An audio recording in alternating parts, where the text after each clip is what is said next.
Chapter 1. The policeman put the key in the cell door, which woke Logan Weston and made him lift his head. "He's dropped the charges. You're free to go, Mr. Weston," said the sergeant. Logan was slightly dazed, as there was nothing better to do than lay back on the pathetic excuse for a bed. He slowly rose as the officer turned the key and swung open the cell door. The relief on Logan's face showed instantly, and the sergeant escorted him back to the booking counter. The officer at the desk handed Logan back his belongings, which were confiscated when he was officially arrested and brought in early that morning. The officer said, "I just saw your fight with Angus Masters on YouTube. Jesus, man, you landed the best uppercut I've ever seen. You definitely broke his nose." He handed Logan a ballpoint pen and motioned to a register book for him to sign. "Off the record, mate. Don't feel bad. Everyone is on your side, judging by the comments they're leaving online." The officer kept on talking, but Logan didn't have a clue what he was on about. He signed for his property, which included the stopwatch and black book he used on the track to record the gallop times. His new nickname will be Angus Grub Masters. First your wife and now he takes your horse. He is a grub. The officer took his pen back and placed it inside his top pocket. "You're free to go. You take care, Logan." Logan nodded his thanks and walked to the exit, not knowing that his life was about to change forever. All he had to do was open the door.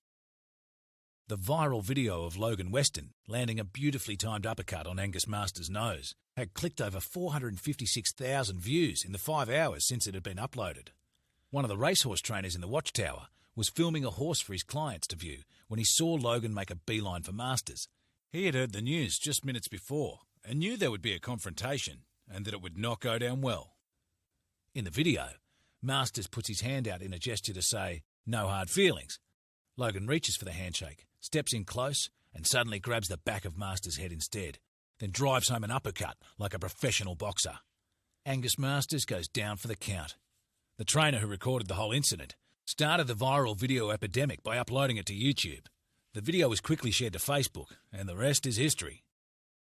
Logan opened the thick oak door of the police station, and as soon as he saw daylight, he heard the cries. "Logan! Logan! Logan!" The press ambushed him with a bombardment of questions. Is it true the charges have been dropped? Is it true my Blue Boy has been sold and Angus Masters is his new trainer? How do you feel about this? 4 days out from the $4 million WS Cox plate. 20 reporters crowded around him, shoving recording devices and cameras at him.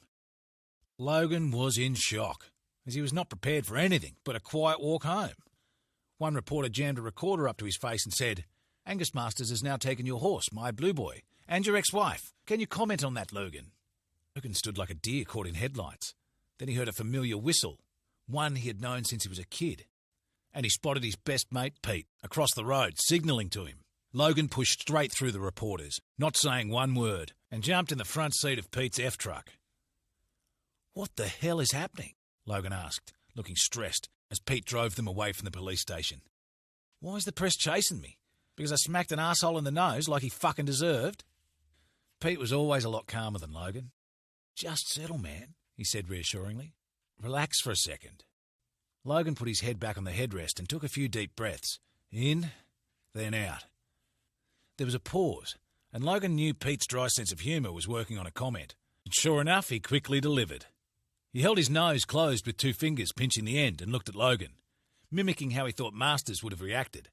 "Oh, asshole, you broke my fucking nose!" They both burst into tearful laughter. When they had caught their breath, Logan asked, "Where are we going?" "My place," Pete replied, "since I'm pretty sure your place will not be peaceful." Pete's wife Susie loved Logan like a brother. Pete had clued her up, and she had cooked up some steaks to have with buns and salad. The boys walked into Pete's house, and Susie gave Logan a big hug. She looked him in the eyes and said, "That arsehole deserved it." Pete grabbed the scotch decanter and poured 2 glasses. He gestured towards the back veranda, and they walked through the house to sit outside. There was silence for a minute before Pete couldn't hold out any longer. "What happened, man?" Pete, like everyone else, had only heard the rumours. Logan took 2 big gulps that emptied his glass. He waited for the burning to stop before he spoke. "I snapped. I lost my shit. Everything had been building and simmering for years anyway. Last night, Lex called and told me he'd just sold my Blue Boy for $4.5 million to James Smithfield." Susie walked out onto the veranda and handed both men their steak sandwiches. "Thank you, Susie," Logan said. As Susie went back inside, Pete continued his interrogation. He sold him. And you didn't know until you got that call? No bloody idea. 4 days out from the Cox Plate, said Logan. Pete sat quietly in utter shock. Logan had picked my Blue Boy out as a yearling and had won 5 starts with him, a Group 3, and his last start winning a Group 2. He was now equal third favourite for the Cox Plate. He can't do that to you, Logan, said Pete, gobsmacked at the truth. Well, he did. He sold him, Logan said sadly. And there is a big kicker in there as well for him if he wins the race. Lex told me last night. I simply had to cop it on the chin. Lex was good to his word when he bought the horse from me, that if ever a sale went down that I was on 5% of the sale price. It was in the signed contract. I was told James Smithfield was to call by 7 a.m. with who his new trainer was, and he had made it clear the horse would be moving. In the end, there's nothing I can do. Logan sounded like the wind had been knocked out of him. I said I would work him this morning, as it was his last bit of fast work for Saturday's race. All night I wondered who the new trainer would be. David Turner has 12 in work for Smithfield, so I guessed he was the number 1 pick. I was okay with that, as he'd be my pick if I had to give a horse to a rival trainer. But then I saw Smithfield and Masters walking over to the trainer's hut, together. Masters was showing his stopwatch to Smithfield with a huge grin from ear to ear. They had watched Bluey's gallop from the grandstands. I guess to hide from me. It was a winning gallop and he flew, but the rider was swinging to hold him from going faster. So, when I saw Smithfield, Masters and his foreman walking to the trainer's tower, and Masters with a smart-ass grin, I exploded. I knew Bluey's gallop was superb. In 15 years of training, Masters had been given so many great horses that his clients had purchased, and he'd always broken the best ones down. After they win the big ones for him, he doesn't care about the horse's future. So, as Bluey was heading back to the tie-up stalls after his gallop, I started to follow, and that's when I spotted them walking towards the hut. I realised then it was Masters who was behind the buy, as he had wanted to get in a lot bigger with Smithfield for years. When he saw me, he held his stopwatch up and tapped the glass, indicating a great gallop. He would have to be the most arrogant prick on this earth. I guess I snapped. He kept walking towards me, and as he got close, he put his hand out to shake my hand, as if it was all just business. I didn't even think about what I was going to do, and the next thing I knew, his foreman and 2 others had me pinned to the ground. That big bastard Alfie must weigh 140 kilos. I couldn't move. I heard, "You broke me fucking nose." And then Smithfield said, "You all saw it. Don't let him go. I've called the cops." I looked up and I saw his nose was crooked and pissing blood. By now, Pete's jaw was wide open. He paused before he said, "So you've lost your first ever runner in an Australian Major Group 1. Not forgetting that Masters also took the Dreamer after he won a Group 1 Toorak handicap for your father 10 years ago. Pete paused cautiously, questioning whether he should say what he was about to say. Logan seemed to know what was coming, and he subconsciously prepared.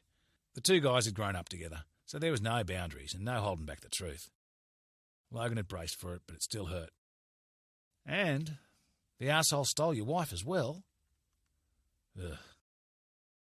2 years ago, Angela, Logan's wife, had been caught having an affair with Masters.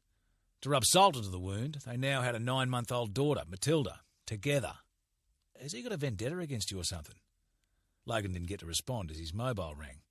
He looked at it and turned his phone to Peter to show him the caller ID. It was the head Victoria Racing Club racing steward. "Fuck, it's Preston," he said. Logan took the call, which didn't last more than 2 minutes, and it was Preston who did the talking. Logan hung up, and Peter instantly said, "Well?" "They are pissed off. The YouTube video of the fight," he said, "is at 1.3 million views now and all over Facebook. And apparently the integrity of racing is at risk. I have to go in now to front the 4 stewards." Pete got up and piled their dishes to carry in. "Sure, mate, I'll drive. Let's go."